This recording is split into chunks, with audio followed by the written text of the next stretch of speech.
This presentation will cover completion of the 2024-25 Provider Profile.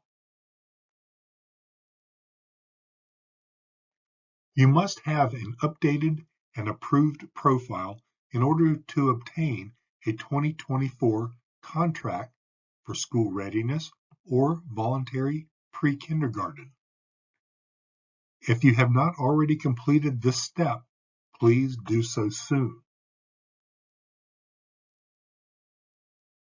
In these slides, we'll be reviewing the provider profile process, how to obtain help, and we'll cover the process to complete the update. Child Care Resource and Referral is the bridge between parents, providers, community leaders, and policymakers about anything related to child care in Orange County. The CCR&R program is part of a statewide network funded by Florida's Division of Early Learning. In partnership with the Early Learning Coalition of Orange County, CCR&R provides free resource and referral services to all families seeking information on quality early care and educational programs. Resource and referral services are a front door to all child care, early learning programs, and community resources available to families in the area. Child Care Resource and Referral helps parents find quality child care and connects them with other community resources such as food, medical care, workforce support, housing assistance, financial assistance options, and more. In addition to parents, CCR&R gathers data to help make legislative decisions and set the state market rate. The information you supply about your private pay rates helps determine the county's market rate, and that information serves as the foundation for setting the coalition's maximum reimbursement rate. Also, by being in the database, you'll be informed of community opportunities for professional development.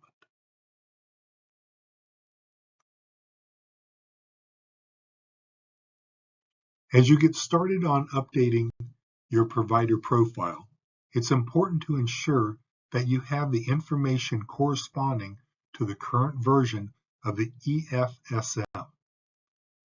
You can check this by logging into the provider portal. On the top right side of the screen, next to your login name, you'll see an I to the right of Log Off. If you click on that I, you'll see the information on the EFSM version.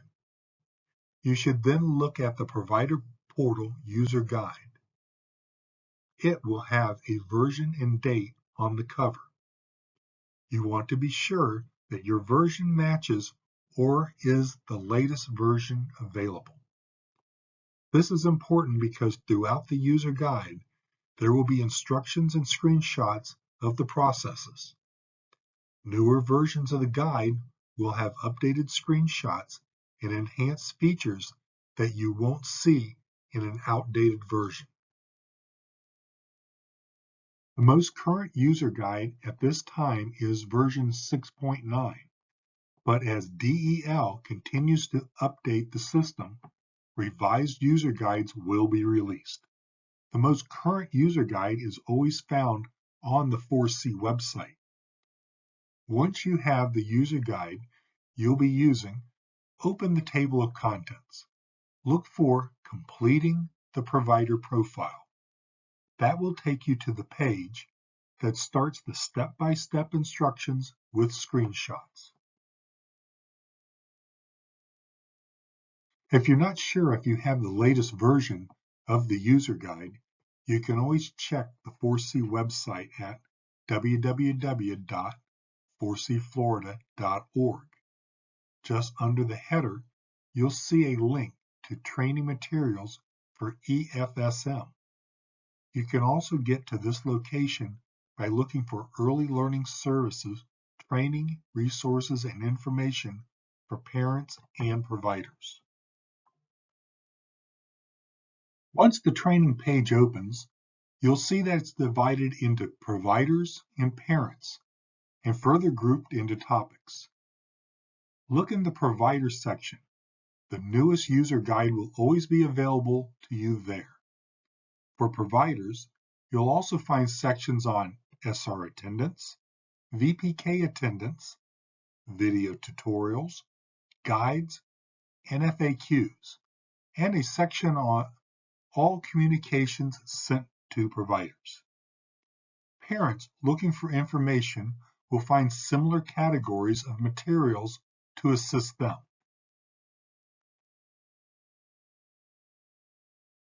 If those materials aren't enough or more assistance is needed, the provider portal has a Request Assistance button that you can select after you log in. This button will appear just under the child care facility name. Once selected, you get a pop-up box to enter the type of assistance you need or a specific question to be answered. It's important to note that this feature is not a chat answered in real time. Instead, the request goes to a work queue for the next available staff to work. Please allow for reply, as this queue can be very busy. If while waiting, you're able to get the help you needed and no longer need assistance, there is an option in the location to cancel assistance request. You may use this button as needed, and this may be especially helpful if phone lines are busy. The other advantage of the Request Assistance button is that this feature allows us to make some edits while assisting you. So, if you don't know what to enter but have requested assistance, we can help you make that entry on your behalf. A quick note on keeping your provider profile secure. It's important that everyone using the provider portal have their own unique login that is never shared with others. You'll want to be cautious with who is given rights to enter or edit banking information, and be sure that rights are transitioned to someone else before deleting a key position, such as in the event of a director change. The user guide gives information on resetting or changing passwords and managing user rights. And now you're ready to get started on the actual provider profile. Some helpful tips. If it's a new profile, it's best to allow 30 to 60 uninterrupted minutes on the computer to complete your update. For returning users, updating an existing profile, allow 15 minutes. It's helpful to review your prior provider profile for any changes that may be needed and to ensure that you have the updated information available to you. You may need to upload documents, so it's helpful to scan them and create electronic copies in advance. And finally, be sure you select 2024-25 profile when you begin the update. If you select another year, you'll only have to repeat the process again. The instructions for completing the provider profile can be found in the user guide. To facilitate both the provider profile update and the contracting processes, it's important to update the provider profile only once and then make no changes until after the certified contract. Preferably, make no changes until after July 1, 2024. Each time you update your provider profile, the review and approval process starts over. Please allow at least 1 week from the time of a profile submission to see the approval. Many are approved on the same day, but remember, there are many providers completing this process, usually within the same short time span before May 1.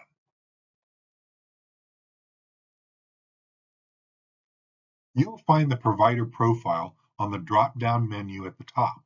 When it opens, take a few minutes to review your 2023-24 provider profile, noting any changes you would need to make for 2024-25. Then gather electronic copies of any new documents that will need to be uploaded, such as licensing, accreditation, and tuition and fees documents.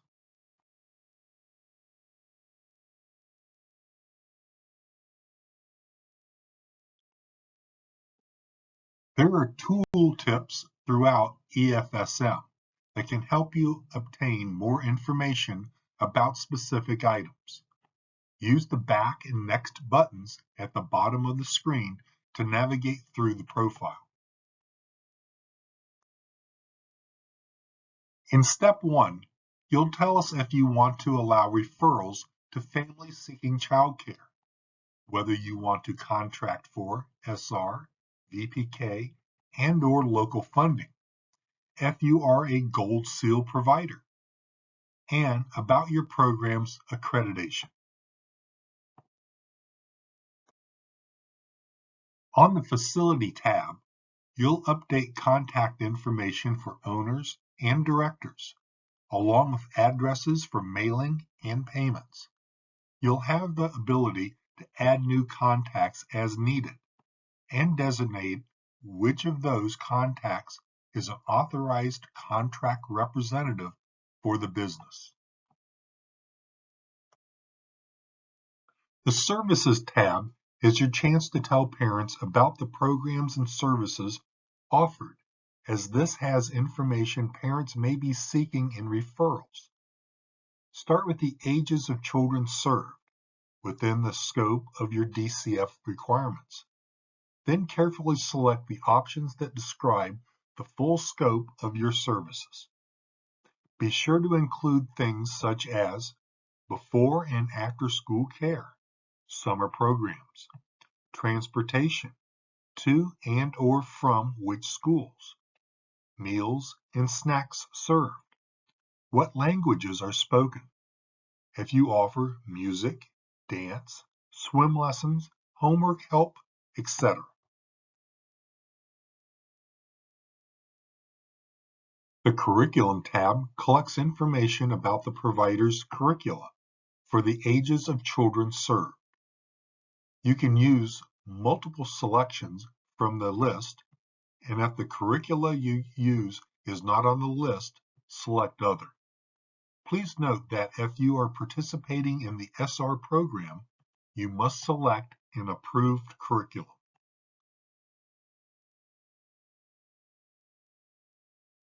The Fees and Discounts tab collects information about the fees the provider assesses parents.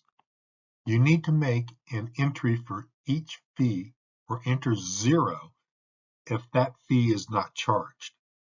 Select the frequency of the fee and if it is charged per child or family. Enter any discounts offered and the type of discount.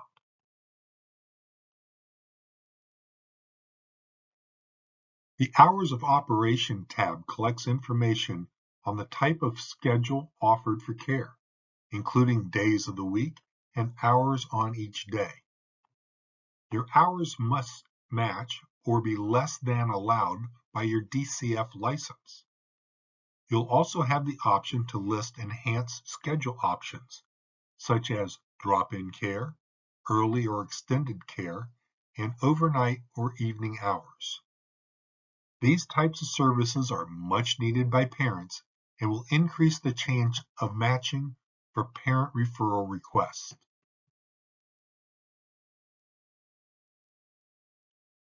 The Staffing and Capacity tab collects information on how many children the facility will or can care for. For each care level, the provider must enter the highest number of teachers and children for all classrooms of that care level.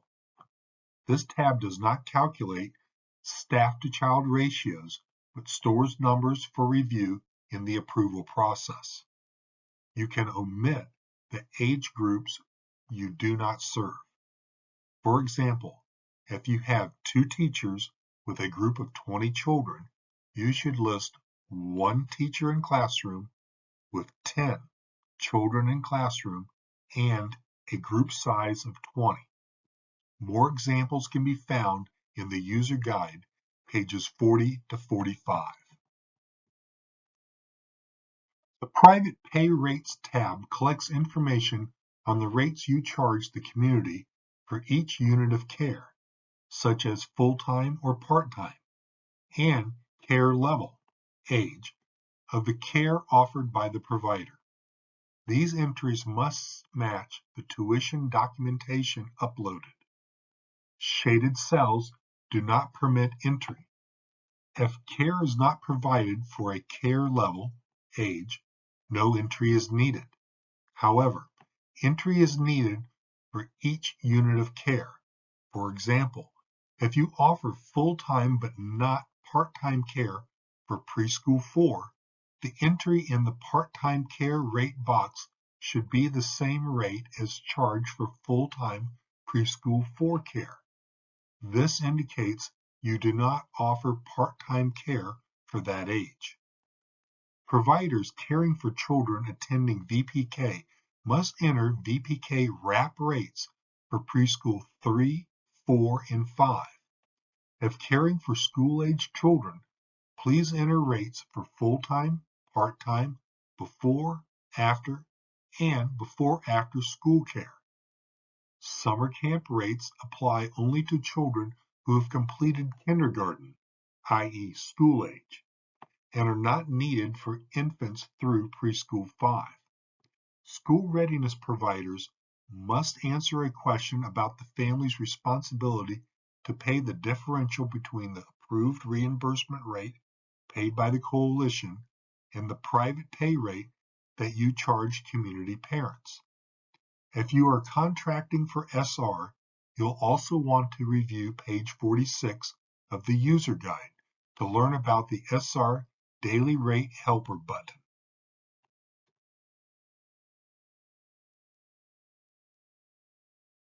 The closures calendar collects information on any days the provider's facility will be closed. Selected days change from white to blue.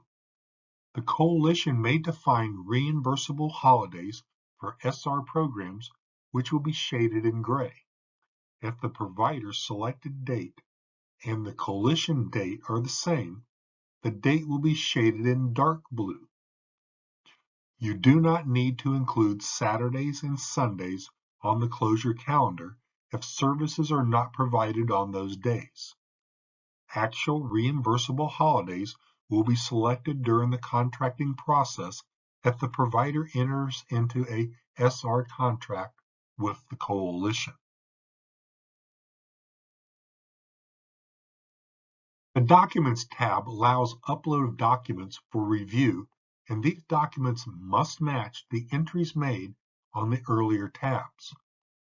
Based on the provider's answers in the profile, the Documents tabs will display the types of documents that may be uploaded to support a contract for SR and/or VPK services.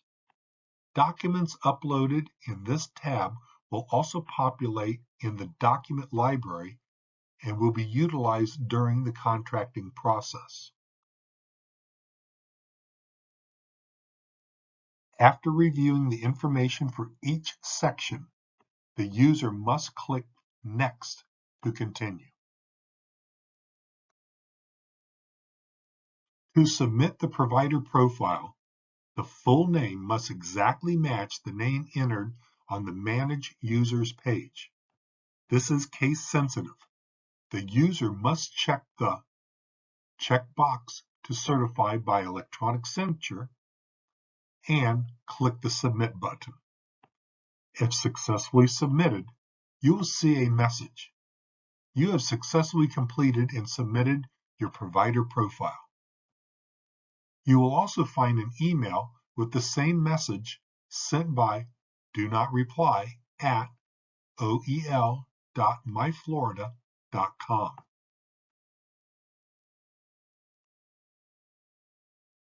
Yellow warning symbols will appear on certain fields on the following tabs: General, Facility, Services, Curriculum, Staffing and Capacity, and Documents. These may require that you resubmit your VPK app or amend a contract. So it's best to complete your profile before starting these processes and then hold on any changes until after contracting is completed. It's also important to monitor the email associated with the account for any notices. Remember, the fastest and easiest way to obtain assistance on the provider profile is to select the Request Assistance button found on the provider profile header.